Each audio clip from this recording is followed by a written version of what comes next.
네, 한 주간 화제를 모은 이슈를 살펴보는 위클리픽 시간입니다. 먼저 김지윤 박사님이 첫 번째 소식 준비하셨죠?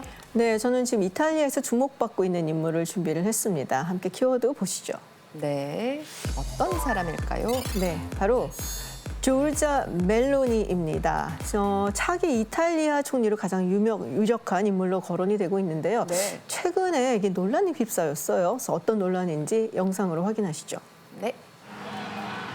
네, 현재 이탈리아에서 높은 지지를 받고 있는 우파 정당 이탈리아 형제들의 대표인 조르자 멜로니. 최근 그녀가 도마 위에 올랐습니다. SNS에 충격적인 영상을 공유한 건데요. 그 영상에는 이주민 흑인 남성이 한 여성을 성폭행하는 현장이 담겨 있었습니다. 네, 영상은 곧 삭제가 됐지만 후폭풍이 상당히 거셌는데요. 당연히 그랬겠죠. 네, 이탈리아 사회가 아주 발칵 뒤집혔죠. 이게 2차 가해라는 비난과 함께 총선을 앞두고 반이민 정서를 이용한다라는 의혹도 제기가 됐죠. 네. La cosa che mi lascia francamente molto perplessa è che quelli che usano questo tema per attaccare me, todos modos no pueden... 네, 총선 한 달을 앞두고 이탈리아 사회가 그 어느 때보다 술렁이고 있습니다. 그렇군요. 선을 넘은 것 아닌가라는 생각을 저도 잠시 했습니다. 왜냐하면 가해자를 비난했다고 하지만 유명 정치인이 저런 영상을 공유했다는 것 자체가 사실 논란이 네. 될 수밖에 없을 것 같고요. 게다가 유력한 차기 총리 후보라고 하셨잖아요. 맞습니다. 이제 9월 25일에 이탈리아 조기 총선이 예정이 되어 있습니다. 지난달에 드라기 총리가 사임을 하면서 총선이 예정보다 앞당겨진 건데요. 네. 의원 내각제를 채택하고 있는 이탈리아는 이 총선 결과 다수당 대표가 정부 수반이 됩니다. 그러니까 총리가 된다는 얘기인데 최근에 설문조사에 따르면은 우파 연합이 약 45%의 지지율로 1위를 달리고 있고요. 그리고 그 우파 연합 안에서 지금 보신 멜로니 의원이 이끌고 있는 이탈리아 형제들 당이 가장 인기가 많아요. 그러니까 네. 아마도 그녀가 차기 총리가 되지 않겠냐라고 얘기를 하고 있는 거죠. 네, 그렇군요. 그럼 지금 이 상황을 이탈리아 국민들은 어떻게 바라보고 있을지 현지를 연결해 알아보겠습니다. 글로벌 통신원을 불러보죠. 이현지 통신원 반갑습니다. 오늘 함께해 주셔서 고맙습니다. 지금 이탈리아 차기 총리 후보로 떠오르고 있는 조르자 멜로니 대표는 현지에선 어떤 인물로 통하나요? 네, 일단 멜로니는 원래부터 이탈리아에서 잘 알려진 정치인이었는데 2008년 31살 어린 나이에 최연소 청년부 장관으로 임명이 되면서 유명세를 얻기 시작했고 최근 불법 이민자에 대한 강경한 발언을 통해서 최근에는 우파 정치인으로서 더욱 주목을 받고 있습니다. 심지어 최근에는 한 TV 인터뷰에서 난민을 막기 위해서는 군대를 동원해서 해상을 통제해야 된다라는 발언을 통해서 논란이 되기도 했었는데요. 아무튼 여러모로 화제가 되는 인물인 것은 분명한 것 같습니다. 네, 최근 멜로니 대표가 SNS에 올린 영상이 참 충격적인데 이에 대한 여론이 지금 어떤지도 궁금하거든요. 네, 기본적으로는 비난의 목소리가 많은 거는 많고요. 하지만 한편으로는 반이민 정서를 자극한 것이 좀 효과적이었지 않나라는 이야기도 꽤 많습니다. 실제로 동영상을 보고 이민자들은 이렇게 위험하니 반대하겠다 이렇게 반응한 사람도 적지 않았다고 하는데요. 실제로 이탈리아에서는 반이민 정서가 예전부터 꽤 깊었었는데 가뜩이나 코로나19 이후 경제가 안 좋아지면서 더 심해진 터라 지금 이탈리아 총선에서 반이민 정책이 가장 핫한 주제로 떠오르고 있는 분위기입니다. 알겠습니다. 오늘 소식 전해주신 이현지 통신원 고맙습니다. 얘기를 들어보니까 지금 이탈리아에서 반이민 정서가 꽤 높은 모양이네요. 네, 이 유엔 난민기구의 통계를 보면요. 2021년에 이탈리아로 들어온 난민이 20만 명이라 그러는데 네. 이게 2020년에 비해서는 14,000명이 늘어났다고 하는데요. 이탈리아의 GDP 같은 경우는 10년 동안 늘어나긴커녕 오히려 줄어들었거든요. 그러다 보니까 아하. 이탈리아 사람들은 이 쏟아져 들어오는 난민 때문에 피해를 보고 있다 이런 생각이 굉장히 많은데 네. 실제로 2018년 한 조사를 보면 이 이민자 때문에 일자리를 잃었다라고 답한 이탈리아 사람들이 58% 그러니까 전체 유럽 사람들이 한 39% 되니까요. 훨씬 높다고 볼 수 있죠. 그래서 이 멜로니 대표가 총선을 앞두고 반이민 정서를 이용하려 한다라는 말이 있는 거군요.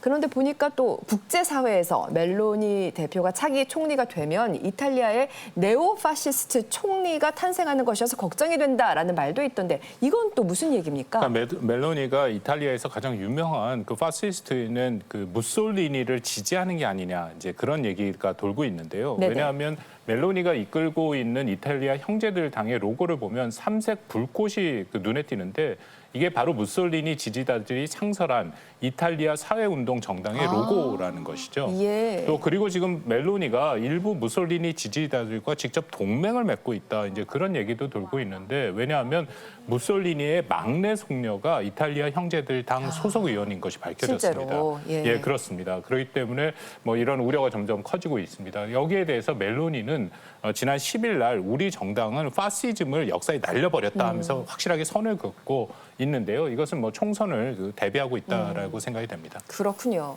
또 국제사회 측에서는 우려하는 게 이제 그녀의 반EU 성향이거든요. 예전에 이제 멜로니가 이탈리아의 국익을 위해서는 EU를 탈퇴하는 것을 이제 옹호했던 그런 적이 있습니다. 그리고 또 선거 유세에서도 이 나라를 억압하는 권력 체제로부터 해방을 시키겠다라는 말을 했는데 그 억압하는 권력 체제가 EU를 말하는 것이 아니냐라는 얘기도 있고요. 물론 이제 최근 들어서는 EU를 그렇다고 꼭 탈퇴하겠다는 것은 아니다라고 한 발 이제 물러서는 모습을 보이기는 했는데 최근에 이제 러시아가 우크라이나를 침공하면서 유럽이 좀 불안정해졌잖아요. 그리고 그렇죠. 뭐 전통적으로 유럽을 이끌어오던 뭐 프랑스라든지 독일도 사실 조금 문제가 있는 상황이고 뭐 독일 같은 경우는 에너지 위기가 네. 있고요. 또 프랑스는 좀 마린 르펜 같은 극우 성향의 정치인이 상당히 인기를 얻고 있기 때문에 멜로니가 이제 총리가 된다면은 이탈리아까지 반 EU 성향을 가지는 국가로 탈바꿈을 하게 되면 그렇다면 상당히 좀 우려스러운 게 아니냐라는 얘기가 나오고 있죠. 알겠습니다. 과연 멜로니 대표가 정말 이탈리아의 차기 총리가 될지 지켜봐야겠고요. 두 번째 픽으로 넘어가 봅니다. 박정훈 기자님이 준비하셨죠? 네, 지금 중국에서는요. 이것 때문에 수많은 사람들이 고통을 받고 있는데요. 먼저 키워드부터 보시죠. 네, 이탈리아에 이어서 중국으로 가보죠. 네, 바로 키워드 수촨성 단전입니다. 이 네. 수촨성 같은 경우는요, 중국 중남부에 있는 바로 인구가 8,400만 명의 성이거든요. 그런데 최근에 이곳에 전력 공급이 중단되면서 난리가 났다고 합니다. 아유, 어둡네요. 자, 네, 며칠 전 수촨성의 모습인데 늦은 밤인데도 저렇게 불빛 하나 찾아볼 수가 없죠. 아주 암흑 그 자체인데요. 네, 폭염 속에서 전력난까지 발생한 现 겁니다.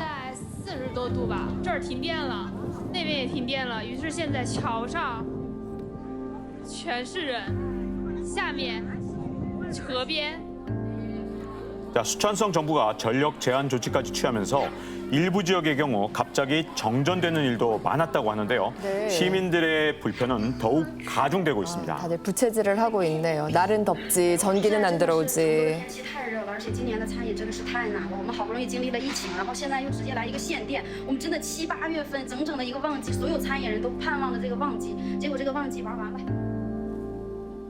네, 아유, 그야말로 사람들의 불편이 엄청나구나라는 게 느껴졌습니다. 그렇습니다. 올 여름 중국이 전역이 40도가 넘는 폭염에 고생을 했고 와, 예. 제가 최근에 확인한 기사 중에 제일 관심이 가는 게 양쯔강이 지금 말라버렸다라는 것인데요. 양쯔강이요? 왜냐하면은 이게 중국의 젖줄이라고 불리고 그리고 3,000톤급 이상이 다닐 수 있을 만큼 수량이 풍부한 강이죠. 근데 수촨성 유역 양쯔강에서는 600년 전에 불상의 모습을 다 드러내기도 했다고 이렇게. 합니다. 예. 자, 이 박홍 교수님이 아주 얘기를 잘 꺼내주셨는데, 예. 자, 문제는요, 수촨성 같은 경우는 전체 전력 공급의 80%를 바로 양쯔강의 수력 발전으로 공급을 받고 있었거든요. 자, 그런데 저렇게 강이 메말라 버리니까 바로 에너지 공급, 바로 전력 공급이 전년 대비 한 절반 가까이 줄어든 데다가 전기 사용량은 폭염 때문에 냉방 장치를 많이 사용하니까 오히려 네. 25%가 늘었단 말이죠. 그러니까 저 지역이 다른 지역보다 훨씬 더 전력난이 심각했던 거죠. 이런 어려움이 있었군요. 그래서 중국 정부는 일단 단전 조치를 취한 거고요. 그렇죠. 수촨성 정부로서는 이제 의료라든지 대중교통 같은 필수 시설에 일단은 전력을 공급을 하고 그래서 네. 일부 지역이 단전 조치를 취한 건데요. 물론 이제 그렇다고 아무것도 안 하는 건 아니죠. 이제 화력 발전소를 지금 이제 풀 가동을 하고 있고 또 베이징을 비롯한 13개 전국 13개 성시에서 비상용 전력 차량을 이제 보내줬다고 합니다. 네. 근데 뭐 앞서서 말한 것처럼 사실은 이게 수촨성의 전력이 80%가 수력에서 나오는 거거든요. 그러니까는 네. 뭐 이거 가지고 하기는 아무래도 역부족이죠. 그렇겠네요. 예, 공장지대의 타격이 컸을 것입니다. 왜냐하면 수촨성 정부가 15일부터 25일까지 단전 조치를 했는데요. 그것이 지금은 풀렸다고는 하고는 하지만 여전히 공장이 제대로 돌아가고 있는지는 좀 의구심이 듭니다. 문제는 수촨성에 세계적으로 유명한 기업들이 많이 있다라는 것이죠. 아하. 제가 그 수촨성에 한번 가본 적이 있었는데 거기가 꽤 잘 조직이 됐고 또 환경이 좋아서 외국 기업들이 활동하기가 여러 가지로 좋더라고요. 네. 그래서 대표적인 외국 기업 같은 경우에는 그 애플의 위탁 생산 업체이죠. 폭스콘이 그곳에 있습니다. 스촨성에 있군요. 예, 그런데 이번에 폭스콘의 경우에 출근한 직원들이 단전 이 시간이 늘어지니까 1시간 만에 다시 퇴근하는 일이 그렇게 발생하기도 했고요. 아무튼 이번 단전 기간 동안 테슬라의 배터리를 공급하는 CATL 그리고 우리 한국의 현대자동차 다 뭐 지금 타격을 받는 그런 상황이고요. 네. 스촨성 대다수 공장들이 이렇게 타격을 받으니까 세계 공급망에도 지금 악영향이 가지 않을까 하는 우려가 지금 제기가 되고 있습니다. 그러네요. 스촨성의 전력난이 전 세계 경제에 영향을 미치고 있네요. 일기예보를 보니 다행히 오늘은 스촨성에 폭염이 한풀 꺾이고 비 소식도 있다라고 하던데 잘 전력난이 회복되기를 진심으로 바랍니다.